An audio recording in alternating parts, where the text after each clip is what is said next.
So good morning from sunny Atlanta, Georgia. My name's Len Branswitz. I have my coffee in the mug with my granddaughter, and I'm in the office this morning, and we're going to talk about gut health today. I've jokingly said, if you followed me at all since I've been doing radio and podcasts for the last 24 years, that my nickname in school, medical school, was the gut guy. That I could draw almost every single health condition into gut health. So a lot of people, a lot of patients, a lot of people that I work with have a hard time understanding that word gut, G-U-T, gut. What's that mean? It's our insides, right? That's the stuff that's inside of us. So I decided today would be a good day here toward the end of January to talk about gut health. Why do I feel it's so important now? Have you watched the news? Have you been maybe getting a little angst about the coronavirus? I was listening to a doctor this morning from the CDC, asked, where did this thing come from? Did it come from a place called Corona? Is it related to a beer? You know, all the jokes came out, but in seriousness, in a remote part of China, apparently in a compost area that was feeding livestock, this virus sprung to life. Obviously a live mutation, a live entity that changed and morphed and managed to be consumed by the livestock, which typically is not transmittable to humans, but in this case it was. That's what they're thinking. And now it's spreading from human to human. And the World Health Organization yesterday declared this a global problem. So how do you protect yourself? You know, do you go buy one of those masks and walk around with that all day like the Chinese do? Do you say, well, we're safe here. I'm in Atlanta, you're somewhere, and you have nothing to worry about? You know, I'm not going to China. I'm not around any Chinese people. I'm not around anybody that traveled to China. I'm fine. But do you get nervous?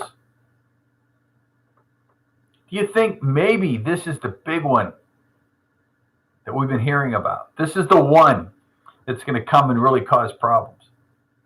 And why am I saying all this? Because if you have good gut health, and again, I wish I could say that there were guarantees in everything that I say and do, and I wish there were, but if you have good gut health, you have good protection. For something to go systemic into you, you might pick up from somebody else, it has to work its way through your gut and into your bloodstream. So we're gonna talk today about and answer that question. What does good gut health really look like? What is it? We're going to read from Character Counts, which we do every Saturday morning, Michael Josephson's column. We're going to find out that gut problems historically are the leading non-battle injury in the military for the last 20 years. Did you know that? We're going to find out that gut health can lead to heart health. We're going to find out that gut health can avoid issues like autism. We can say that gut health is a problem because we're facing a generational loss of critical bacteria, a generational loss in our newborns now, which means we're building another generation. You know, we've gone from the millennials to whatever. We're building a generational loss of good bacteria to protect ourselves, and we have a generation that's growing up here soon that's going to be highly susceptible. Let's start out by giving a little introduction. Good to meet you. My name is Len Branswitz. I am a registered pharmacist first, a board-certified clinical nutritionist second, a homeopath third, and a doctor of naturopathic medicine. NMD, naturopathic medical doctor. Now, that puts me into a category of somewhere in between traditional medicine and that horrible word, alternative medicine. We like to call it just a holistic view of health. It's what I do for a living. I see patients here in my office in Peachtree City, Georgia, and live through Zoom internet anywhere in the world. I don't have all the answers all the time, but when you'll find out about me, when you do set up a time to chat about your issues, is that I dig and dig and dig until I can try to at least offer you some semblance of an answer. I had a young boy yesterday, 16-year-old, that self-diagnosed himself as being ADD. So we did some neurotransmitter testing on him, and I'm going through a learning curve with this boy. And I presented him the information yesterday, the results of his test, a urine screen that we did, getting a lowdown on his neurotransmitter status. And after that, I'm going to allow him to make the decision on how he treats himself. Because if you take that generation, that 16-year-old, and make him more a believer in holistic health and understand the principles of what you can do to help yourself, you're light years ahead. So we're going to look at a generational loss of bacteria. Going to give you some ideas.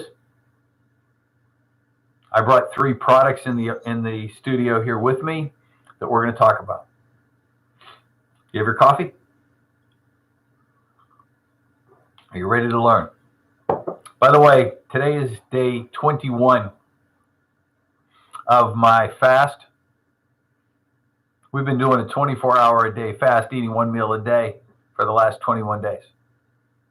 For any of you that have tried to contact me via Facebook, the Nutrition Shop Facebook site, I've been off of Facebook for 21 days. I made a vow to not do that. I feel really good. Lost about 5 or 6 pounds over the last 21 days. I'm down to my high school weight. Yesterday, I put on a pair of slacks that 3 years ago was 38 waist. And yesterday, I put on a pair of 34 waist pants. And I'm proud of it. I really am. Pride, I know, isn't something to sit out here and throw at somebody. But in a world that's becoming obese, and myself in my mid to late 60s, being capable of making a change to my body at this point, for the better. The show I did yesterday was on longevity. So you can check out all our Facebook posts through our Facebook site, which has yet to be named. We have to have a number of shows recorded first before we can name the site. But you can go in through our website at thenutritionshop.net and look at all these videos. As we do every Saturday, we start out with a word from Michael Josephson, Character Counts. It's a syndicated column that he does that talks to us about changing our own character.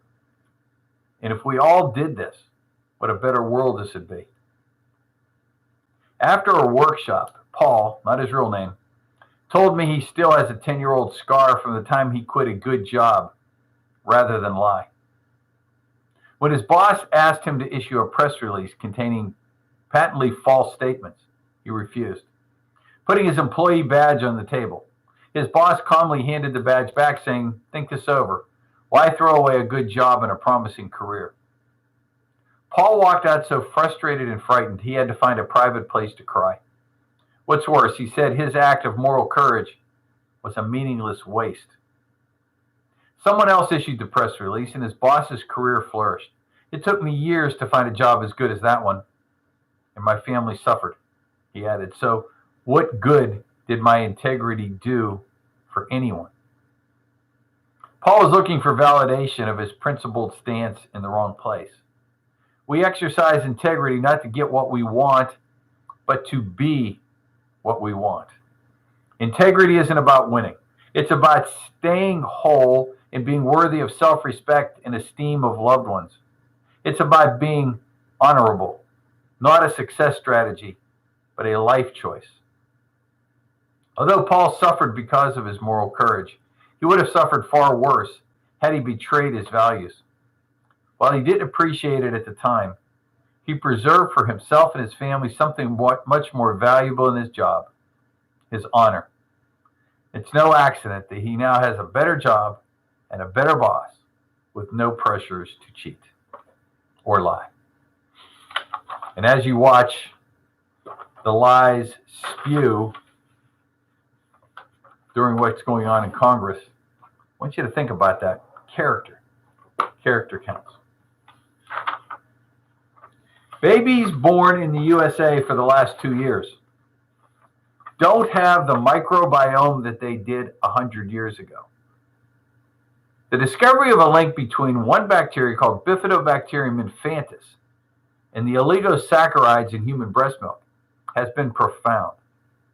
That combination creates what we call a natural microbiome in babies, which is not what you find in the vast majority of babies born today, which don't have the microbiome that scientists observed 100 years ago.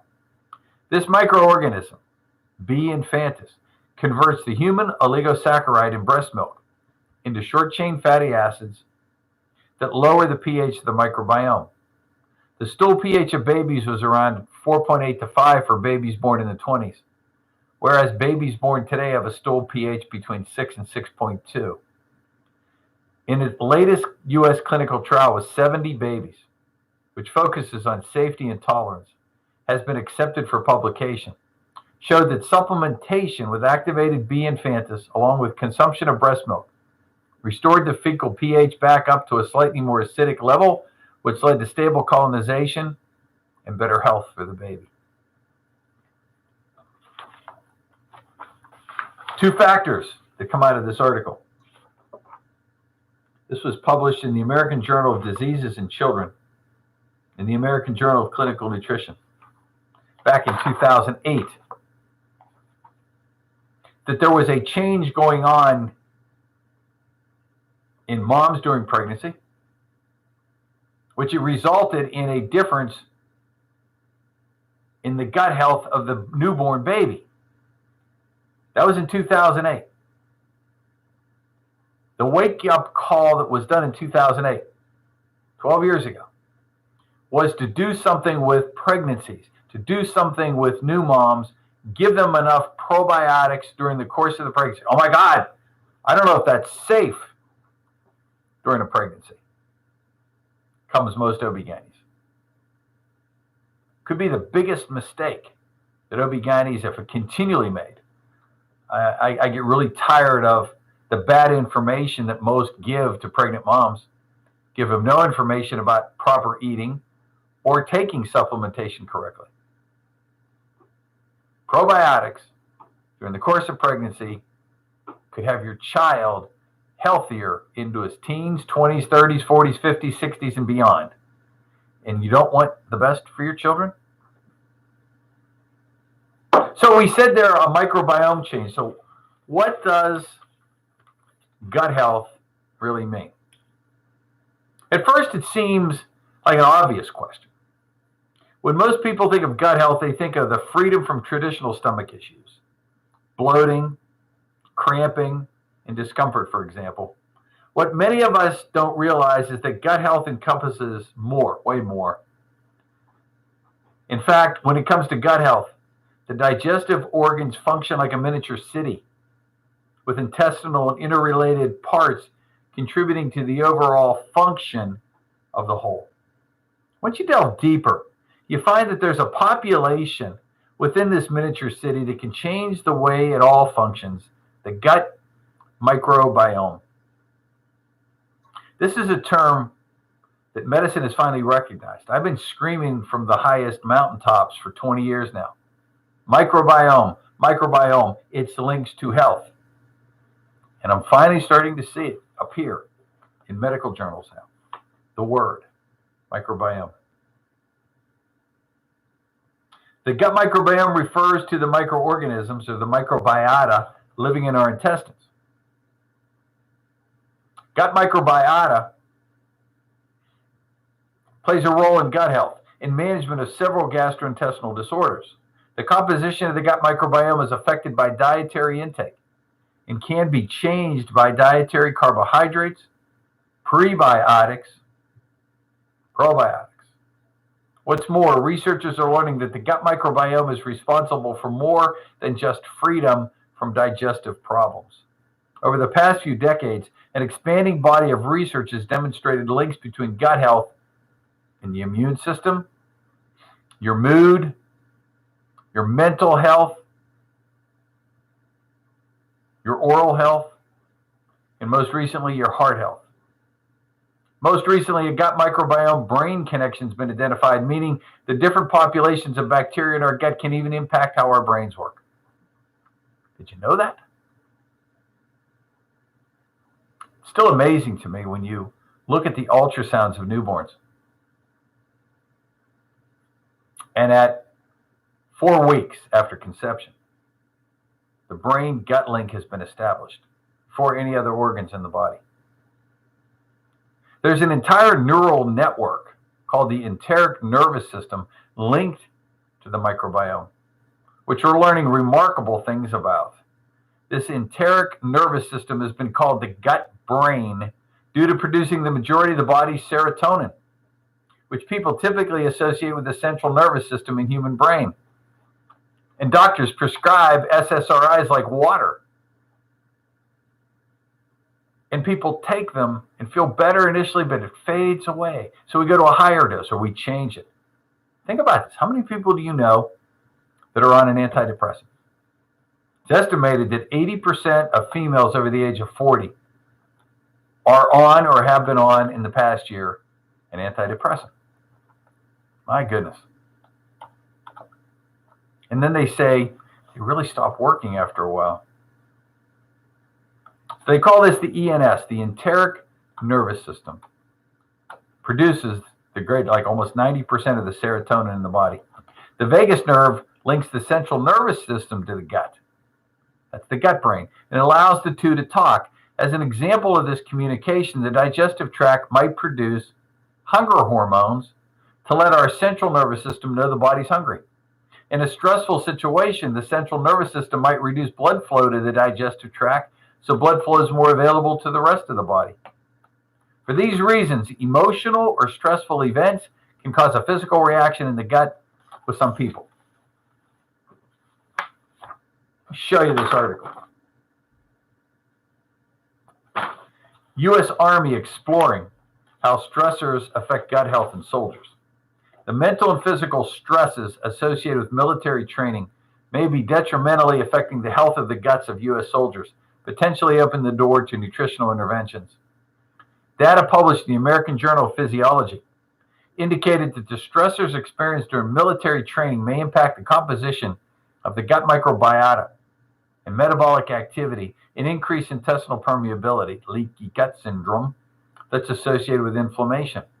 Observed association between all of these things suggests that targeting the intestinal microbiome could provide a novel strategy for maintaining intestinal barrier integrity during physiological stresses. In an email, Dr.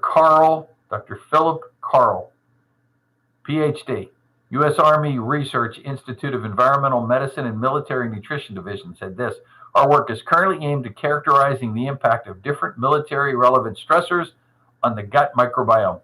However, moving forward, we do plan to test different nutrition-based approaches for targeting the gut microbiota to benefit war fighters' health.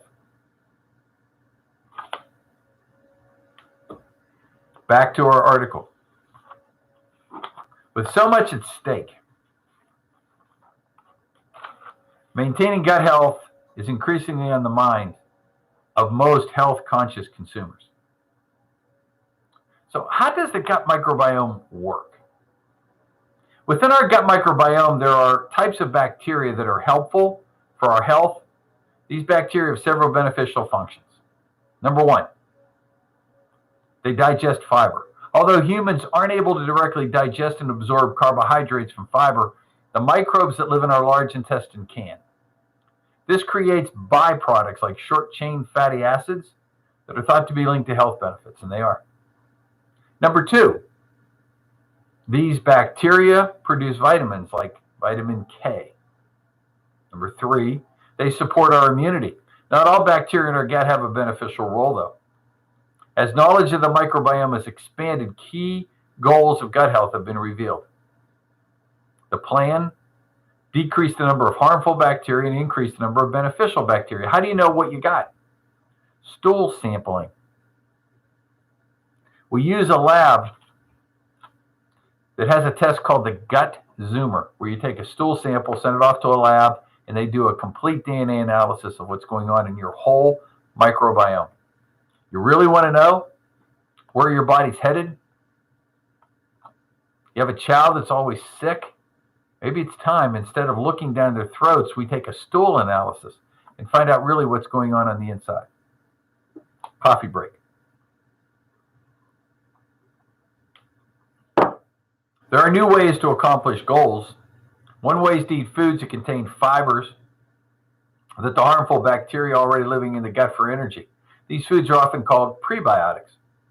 Prebiotic fibers are naturally found in foods like garlic and onions, but you may not be used to seeing isolated versions on product ingredient levels, such as fructooligosaccharides or inulin.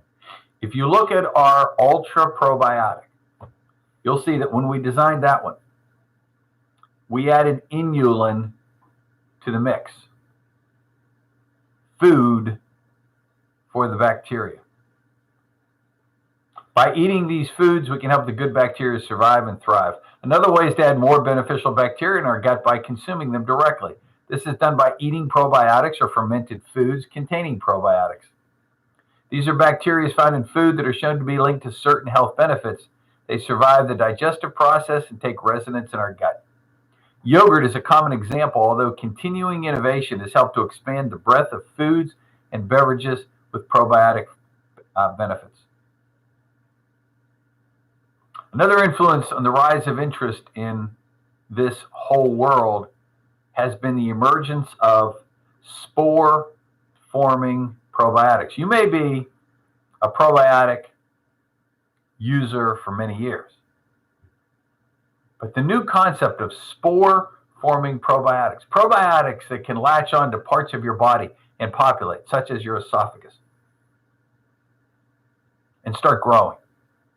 I know that sounds weird. It's like planting seed in your yard, or in this case, like dandelions, that give off these small microspores that every time you eat, we grab some of that and we take it down into the small intestine, to the large intestine. We start to populate. We start to spread the spores throughout the whole of the gastrointestinal tract. So we have a continuum of influx of derived probiotics from spores. It's amazing when you know that most of the spore-forming probiotics have been derived from soil. Remember what I said at the very beginning on the coronavirus? That they're now thinking it came from a compost area that was fed to cows that has now been spread to humans. That same concept, if it's done correctly, can spawn the proper forms of probiotics from the ground. One in particular is called bacillus. Bacillus. It's in a lot of different probiotic formulas. We like one called Biospora. That's one in particular. That is 2 billion colony factors of bacillus species, 1 or 2 a day. And then our favorite go-to, go this way, Probzymes, chewable digestive enzyme, advanced support for GI support. Using that same probiotic species, it can be chewed to populate what's in the mouth, the oral microbiome, as well as what's in the esophagus, so that we can start growing properly. Not all probiotics have the same benefits or are supported by documented scientific benefits. That's why there's a science to this. All probiotics are not created equal. And don't buy into the Amazon world or what you see on the commercials on TV. Possibly even what your doctor's recommending. You want the science. You want a probiotic that's going to survive the harsh gastric environment and do a job for you. Quality means the probiotic is non-pathogenic, non-toxic, contains a defined active dose and is supported by published peer-reviewed clinical studies. It survives manufacturing processing conditions. It's stable over the shelf life of the product. It survives transit through the gastrointestinal tract. Think of spore-forming probiotics like how you plant seed. Spore formers are naturally dormant probiotics that can withstand many conditions such as heat, pressure, extreme acid, or alkaline conditions, any of which may kill vegetative bacterial cells, most common probiotics. When conditions are favorable, such as the human gut, the spore will germinate. This means spore formers can be incorporated into a wider range of products, remain viable through most manufacturing processes, are extremely stable with a shelf life of up to 5 years. Remember that old concept of keeping them in the refrigerator? New processing makes them work better. Going to give you a few more pieces.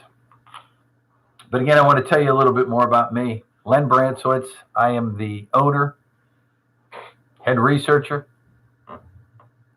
and doctor at this clinic. I have a lot of other people in here with me, great staff, massage room in the back. We do a lot of testings. We have a great relationship with a lot of different physicians in the area, chiropractors, etc., all to bring to you an essential wellness center. Whether you're in the Atlanta area or not, we're easily accessible through any means. We really like Zoom internet. It's a way to go face-to-face using this same camera concept. I'm in my office, you're in your living room, and we can talk about your health. The number to reach us here at our office, 678-228-8900, 678-228-8900. Once again, you can find out more about us by going to our website, nutrition shoppe, shoppe.net. World of information there. If you're a regular listener, please circle April 25th on your calendar. We have some big things coming up here in the South Atlanta market. Big health summit. Review links microbiome makeup to autism. Yes, autism spectrum disorder symptoms could be reduced by altering gut bacteria makeup, according to a review of more than 150 papers. The review, carried out by researchers, looked at a wide range of studies on the topic to determine whether gut microbiome could be the answer to preventing or reducing the symptoms of autism. Listen to this. To date, coffee break. To date, there are no effective therapies to treat this range of brain developmental disorders. The number of people being diagnosed with autism spectrum is on the rise, as well as being an expensive condition to manage. Autism spectrum disorder has a huge emotional and social cost on families and sufferers. In the review, the researchers found the cost of caring for a child with autism spectrum disorder over the course of his lifetime, $1.177 million. Story number 3. Research sheds lights on the nature of the ancient microbiome. You think this is new? We did this to ourselves. We changed the composition of our gut microbiome. That's why I'm stressing again, going back to the whole pregnancy thing and treating that mother aggressively with the right forms of probiotic during the whole course of that pregnancy can assure that that child's born with a good gut health. Is there a goal to shoot for when we're trying to alter our microbiome? Researcher Jeff Leach is trying to answer that question with work he's doing among hunter-gatherer groups in Africa. He found out that hunter-gatherer groups in Africa had a different microbiome. If we really wanted to get to the core of the microbiome that we may want to have, we have to study populations that are least impacted by the Western world. Mounting research suggests that Westerners harbor a less diverse distal gut microbiome than rural and hunter-gatherer populations. Leach's ongoing research among the hunter-gatherers in Tanzania suggests that while modern diet and lifestyle choices in the industrialized world are ratcheting down microbial diversity among these populations, it's the destruction of regional microbial species pools that may be playing a bigger role. Antibiotics, antibiotics, antibiotics. Cause or consequence? Investigating the link between gut bacteria and the #1 killer worldwide, cardiovascular heart health. If you think I'm just doing this because, you want less bloating, less gas. People with heart failure have been found to have less gut bacteria diversity and lack certain important species groups. So are the changes in the microbiome causing heart disease, or is heart disease causing the changes? It's well established that the incidence of heart disease are associated with alterations in the makeup of the gut microbiome. Did you know that? But exactly which changes in the gut and whether these changes are a cause or a consequence has been an open question, says a team of German scientists behind a new study. The analysis, led by Professor Norbert Frey of the University Hospital of Holstein, looks at the genetic makeup of the intestinal microbiome of 20 heart failure patients and 20 healthy controls to provide new understandings of how gut colonization is linked to the development and the progression of heart failure. To our knowledge, this is the first systematic analysis of the intestinal bacteria microbiome, and we found significant variability of the bacteria led to heart disease. So you're my age, or you have a child that's 7, or a grandfather that's 94. Is it worth looking at the microbiome? Microbiome study shows same patterns, irrespective of age. Ridiculously healthy older people have the same gut microbiome as healthy 30-year-olds. However, little is known about which way causality runs. In one of the largest microbiome studies conducted in humans, scientists have shown a potential link between healthy aging. I want to live as long as the Lord has me here on the earth, as healthy as I can. Good microbiome health, according to this study, the Lawson Health Research Institute, the Western University in Canada, study analyzed gut bacteria in a cohort of more than 1,000 individuals. Age ranges from 3 to 100. Results showed a direct correlation between health and the microbes in our intestine. I could go on for literally hours, and I'm not going to today. But if you want to discuss your own gut health, your own microbiome, call and set up a time.